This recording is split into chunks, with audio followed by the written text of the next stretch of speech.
Next at 6, Florida Governor Ron DeSantis ends his presidential bid. Why he made the decision just days before the New Hampshire primary. And we have another chilly night on the way, but temperatures about to take a big swing as we head into next week. We'll talk about when we could see 70s coming up. And Durham Public School leaders are getting ready for a closed-door meeting about recent overpayment issues and personnel matters. What parents hope to come out of the discussion. Live from WRAL News headquarters in Raleigh, your #1 source for local news. WRAL News, coverage you can count on. Good evening and thanks for joining us tonight. I'm Julian Grace. Well, the sun was out today, but it was still a cold one, right? A little warmer than yesterday. There's still a cold night ahead. Meteorologist Anthony Baglione is here now with a closer look. Anthony. Julian, it was interesting because as we made our way into the morning, of course, it felt very, very cold with those wind chill values in the single digits and teens. The afternoon started to feel just a little bit better with that sunshine. Here's where we currently sit, though. 36 in Raleigh. There is not much of a wind chill factor. That is going to help us out just a little bit tonight. Right at that freezing mark there in Roxborough, and that is exactly what it feels like this evening. If you're headed out the next couple of hours, it's still going to be cold, but for this time of year, not as bad as where we could be. We head to about 10 o'clock tonight. Temperatures feeling like the upper 20s and low 30s. By the time we get into our Monday morning, notice it's going to be better again than what we were seeing this morning. Most of us there in the upper teens to the north, but 27 in Raleigh will feel a whole lot better. 28 in Durham. It's still going to be a cold morning. We still have a fairly chilly day on the way tomorrow before some warmer temperatures this week. We go for teens again up to the north around the triangle there, 18 in Durham, 20 in Raleigh. Look at those temperatures though, Julian. We go to 67 on Wednesday, 70s by the time we get into Thursday. It is going to set up though a very unsettled pattern. We'll talk about our next multiple rain chances here coming up in a few minutes. All right, thanks, Anthony. Let's go to some breaking news right now. Tonight, coming out of Florida, Florida Governor Ron DeSantis announced he is dropping out of the presidential race. He made the announcement in a video posted on social media just hours ago. Now it comes just days before the New Hampshire primary. DeSantis said he started considering his place in the presidential race after coming in second in Iowa. Now, a source familiar with the campaign says DeSantis didn't make the decision to drop out of the race until this afternoon. If there was anything I could do to produce a favorable outcome, more campaign stops, more interviews, I would do it. But I can't ask our supporters to volunteer their time and donate their resources if we don't have a clear path to victory. Now, DeSantis also used his announcement to endorse former President Donald Trump for the Republican Party nomination. Trump says he is, quote, very honored to have the DeSantis endorsement. The former president remains ahead of Nikki Haley in 3 different New Hampshire polls. Haley says, though, she is not giving up. We've got New Hampshire, we've got South Carolina, we've got Super Tuesday. We're going to keep on going, and we're going to fight, and we're going to win. I'm used to people underestimating me. It's always fun. But there were 14 people in this race, and now there are 2. Haley's campaign says it does not think DeSantis dropping out means much for her. New Hampshire's primary is this Tuesday. The Durham Public School Board Education meeting will be a meeting. It will be closed at a special session tomorrow morning about the employee pay issue. That will happen tomorrow. That relates to an accounting mistake that left many employees overpaid. Now they're preparing to see a smaller paycheck. WRAL's Carly Haynes is live in Durham after speaking with the parent about how the overpayment problem has affected DPS families. Carly. Julian, they feel that when these staff members aren't supported, then their children aren't supported either. This special meeting will be happening behind these doors tomorrow at 8 a.m. Durham Public Schools said an accounting error led them to overpay certain employees like school bus drivers and custodians between the months of July and December of last year. And as a result, some of the affected employees protested by not going to work some days this past week. That meant a shortage of buses for taking kids to school. And Friday morning, the Jordan High PTSA took to Facebook begging for volunteers to help clean the school cafeteria because there were no custodians.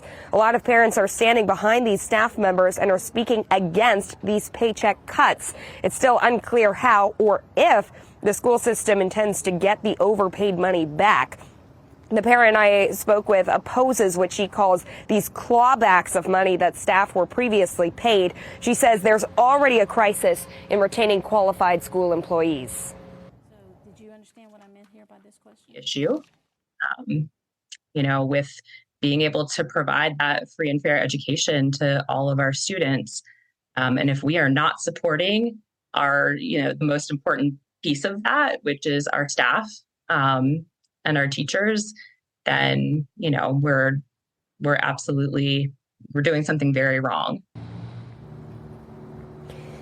And the meeting is closed because the school board will be discussing, quote, legal issues and personnel matters. But we should note the school system's chief financial officer is currently suspended because of this overpayment issue. And after this special meeting tomorrow, the school board says they plan to release a statement. Julian? Carly Haynes reporting live in Durham. Thank you. So many families are wondering about that case. Well, a man police say killed a woman along NC Highway 55 has a first court appearance tomorrow on a murder charge. This shooting was breaking news on WRAL last night at 6. 56-year-old Patrick Whitaker Jr. is in jail without bond. He faces a first-degree murder charge in the death of 45-year-old Jennifer Moore. Investigators also charged him with larceny. Police made their arrest at a scene along NC 55 around 2:30 yesterday afternoon. There were several police cars and a command bus as officers investigated late into the night, that is. We have no details on how Moore and Whitaker were connected or if they even knew each other. Also, police have not told us how Moore was killed. We're reaching out to learn more. We're also pushing to find out more information about a shooting in Johnston County. It happened at the Junction nightclub near Benson. This was the scene when the WRAL breaking news tracker arrived at around 2:30 in the morning. You can see multiple Johnston County Sheriff's deputies working the case. We've learned one person was taken to the hospital with serious injuries. So far, no information on a suspect. This is an active investigation. We have yet to learn whether there's been an arrest in connection with a sexual assault report at an NC State sorority house. The university sent out an alert to students shortly before 2 in the morning yesterday. A female student reported that she was sexually assaulted by a male student at the Pi Beta Phi sorority house. Police do not have the suspect in custody.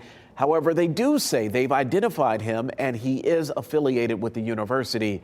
The victim's description is that he's 20 years old and is 6 feet 6 inches tall.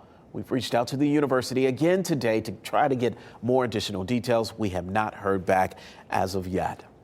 Tomorrow, you can share what you think about a 42% proposed rate hike on homeowners insurance. Yes, that's right. And you can weigh in. The Department of Insurance says more than 8,600 people have emailed in comments about the hike request so far. That's more than 8 times the amount of people who commented on the 2020 rate hike proposal. Now, the public comment hearing is tomorrow from 10 a.m. to 4:30 p.m. in the Albemarle building on Salisbury Street in Raleigh. You can also join virtually at that same time. Well, the part of Atlantic Avenue that was shut down because of a water main break is finally back open tonight. The break happened yesterday morning at the intersection of Atlantic and Ingham Drive. Crews worked all day and all through the night. You may recall we showed you that last night to fix the issue. Now, part of the road was blocked off even until this morning. We can tell you it reopened around 11 o'clock today. It was a construction accident that broke the main, not water freezing because of cold temperatures. We have a traffic advisory for people in Johnston County this week. Part of I-40 will experience temporary closure starting tomorrow night. Bridge work will require I-40 West at US 70 to close for several hours between 10 p.m. and 5 a.m. through Friday. A detour will be in place for drivers at exit 312. This work is part of a project to complete 540. Coming up, a dog owner's worst nightmare happened right in Franklin County. We took him there on the 21st, and on the 25th, he was dead. The family's dog's death sparked an investigation that led to an arrest of a kennel owner. How they hope sharing Goober's story will save dogs' lives. Election officials are working against the clock to get voters prepared and to have faith in our election system ahead of the primary. What's in their game plan? All of that coming up next. Welcome back. With the 2024 elections now underway, state officials are racing to educate voters on the new rules they will find at the polls. Voters will now be required to show photo ID, something most North Carolinians have never had to do. The rules for mail-in voting are changing too, as are other election laws. Politically, it's putting election officials in a tough spot. Republicans have passed new, stricter laws. They say people don't trust in elections anymore and change is needed. Democrats say the new rules will disenfranchise legitimate voters and not stop fraud. The state's top elections director says she believes most people see elections as fair and trustworthy. Otherwise, they wouldn't be voting in record numbers like what happened in 2020. When you see voters participating, that's an indication to us that they still have confidence in the system. When you don't, it's my firm belief you don't participate, and yet we're seeing voters participate, in on par with what we've seen before or greater. For more details on what state election officials are doing to boost voter confidence and help the 2024 elections run smoothly, go to NC Capital section of WRAL.com. Tonight, we are hearing from the couple behind that was raising attention to an illegal kennel operation in Franklin County. We first reported on this story Friday when the sheriff's office arrested the operator of the kennel, Anne-Marie Green. The Rottweiler Goober became part of the family when Jessica Jones and Brandon took him in. The couple left for Costa Rica for a delayed honeymoon. They booked Green Meadow Kennels, operated by Anne-Marie Green, to board their 3 dogs. Jones says on Christmas Day they were notified something was wrong from the person listed on their emergency contact, not the kennel. And then they were told that Goober had died.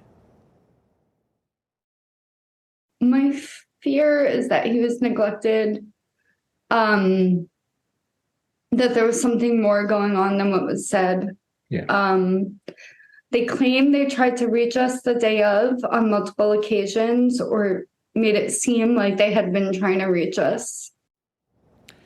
The couple called the Franklin County Animal Control. The 2 other dogs were retrieved from the kennel. After learning the condition of the facility, the Department of Agriculture stepped in. Days later, Sheriff Kevin White announced the kennel is shut down and Green was arrested. Now, Sheriff Kevin White says the investigation is ongoing and more charges are expected to be filed. The couple says while it's unclear if the kennel is the reason for Goober's death, they do believe there was neglect. We did try to reach out to Anne-Marie Green by phone for this report. So far, our efforts to contact her have not been successful. We will continue to follow up. Anthony, let's continue to talk about that wind chill out there. It's cold. It is cold, yeah. Certainly this morning, Julian, we had wind chill values in the single digits, teens out there. Tonight, though, not quite as bad as what we woke up to this morning. Good evening to all of you. Hopefully you've had a great weekend. Let's talk kind of about where we sit right now. 36 is what it feels like there in Raleigh, but you notice that is the actual air temperature. So there's not a huge wind chill factor out there currently.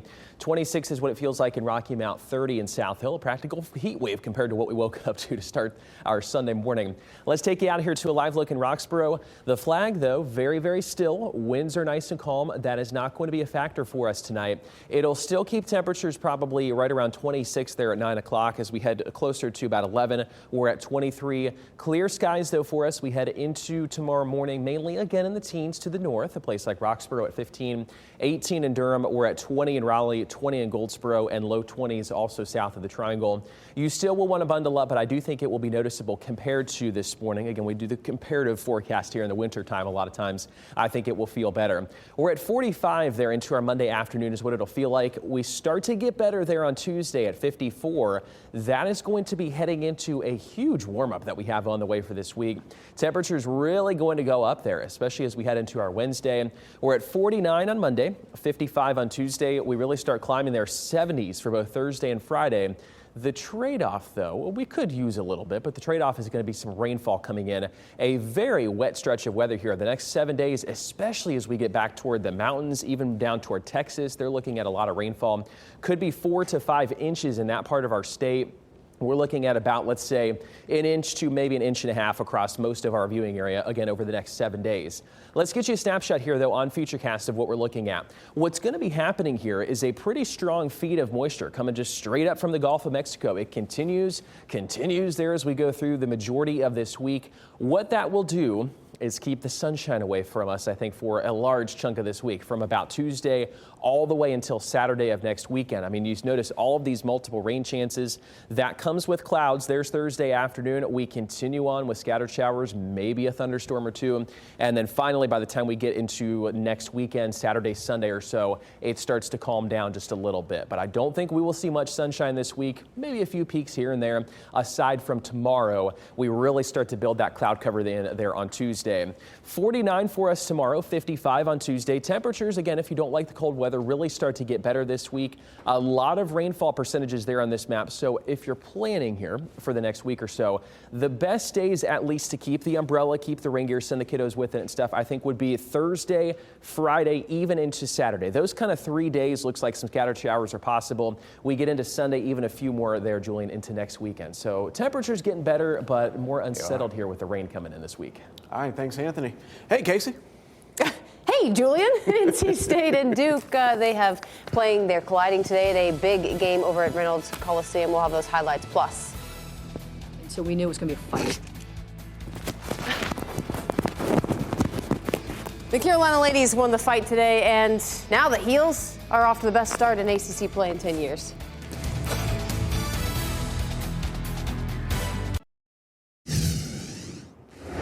Number 4, NC State hosting Duke today, and the Wolfpack are getting reinforcements. River Baldwin back after an ankle injury, kept her out the past couple of weeks. Let's get you out to Reynolds Coliseum. Now Duke, meanwhile, off to a pretty good start.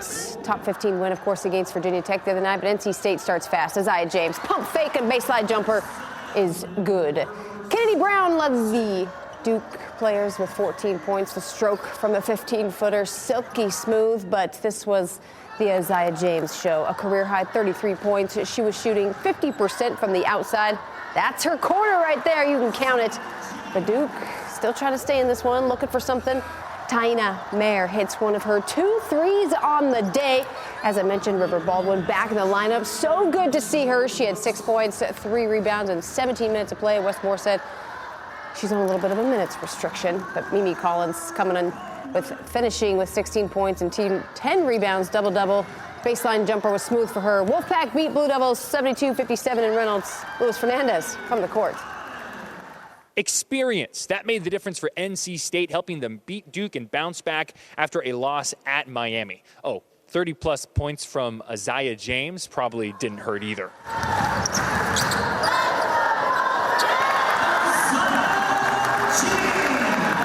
You see the ball go through the net a couple of times, and now that goal looks like a, kiddie swimming pool or something. It must have been one of those fancy kiddie pools with a slide. It was a career high in points, minutes, field goals made, and field goals attempted for James. When she's coming off this ball screen, it's like if you watch me, my head's are in the air because I know the ball's going in. So it's like just understanding how important it is for me to set her a great screen and knowing that she's going to make something happen regardless, and we feed off of each other very well. James was 3 of 23 from the outside in the past 6 games, so her 3 makes today went a long way.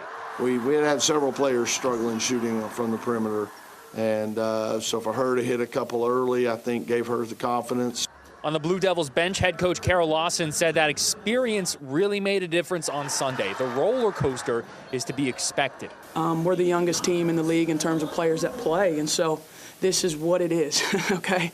I wish it wasn't like this, but this is what it is. They're learning on the fly how to compete. The Wolfpack will have back-to-back road games this week. Meanwhile, Duke will host Florida State on Thursday. Luis Fernandez, WRAL Sports, Raleigh. Well, just up the road in Chapel Hill, a massive top 25 showdown between number 13 Louisville and the number 23 Tar Heels. Deja Kelly has returned to form recently, averaging 26 points a game in her last 3 contests. But it would take more than just the Queen to knock off the Cardinals tonight. Like Kayla McPherson, injured but still a hype woman extraordinaire for Carolina. Now the Tar Heels came out with intensity in this one. India Navarre, physical in the paint, the basket, and the foul. The expiring quarter here. Who else? Deja Kelly. Defender is going to be draped all over her. Game high 23 by DK, and Carolina was up by 9 after 1. Louisville controlled the second quarter. Sydney Taylor showing all of the emotion here after the finish.